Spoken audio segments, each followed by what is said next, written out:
அஸ்லாம் வலைக்கும். சப்பாத்தி செஞ்சுட்டு அதுக்கு சைட் டிஷ் என்ன செய்யலாம்னு கொஞ்சம் கூட யோசிக்காம இந்த ரெசிபி ட்ரை பண்ணுங்க. அதுக்கு ஒரு பேன்ல ஆயில் ஆட் பண்ணிட்டு 2 தக்காளி போட்டு நல்லா வதக்கிக்கோங்க. அது கூடவே சீரகம், மிளகு, சோம்பு எல்லாத்தையும் போட்டுட்டு ஒரு 5, 6 பல்லு பூண்டு, இஞ்சி போட்டுக்கோங்க. அதையும் நல்லா வதக்கிட்டு கசகசா ஒரு 1/2 ஸ்பூன் போட்டுக்கோங்க. அது கூட 1/4 கப் அளவுக்கு தேங்காயும் போட்டு ஆட் பண்ணிட்டு நல்லா வதக்கி அதை அரைச்சி எடுத்து வச்சுக்கோங்க. அதுக்கப்புறம் தனியா ஒரு பேன்ல ஆயில் போட்டு பட்டை, கிராம்பு, ஏலக்காய், வெங்காயம் போட்டுக்கோங்க. நல்லா வதங்கணும். வதங்கினதுக்கு அப்புறமா நம்ம அரைச்சு வச்சிருக்க பேஸ்ட் ஆட் பண்ணிட்டு அதுக்கு கொஞ்சம் வாட்டர் ஆட் பண்ணிட்டு நல்லா பாயில் ஆக விட்டுருங்க. அது பாயில் ஆனதுக்கு அப்புறமா இந்த மாதிரி கெட்டியாக ஆரம்பிக்கும். அந்த டைம்ல நம்ம ஆல்ரெடி ஊற வச்சு வேக வச்ச கருப்பு சுண்டலை ஆட் பண்ணிட்டு ஒரு மிக்ஸ் கொடுத்துக்கோங்க.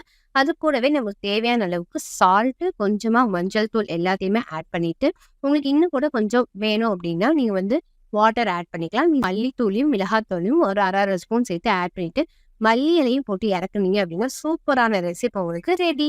ட்ரை பண்ணி பார்த்துட்டு எப்படி இருந்துச்சு எனக்கு மறக்காம கமெண்ட் பண்ணுங்க.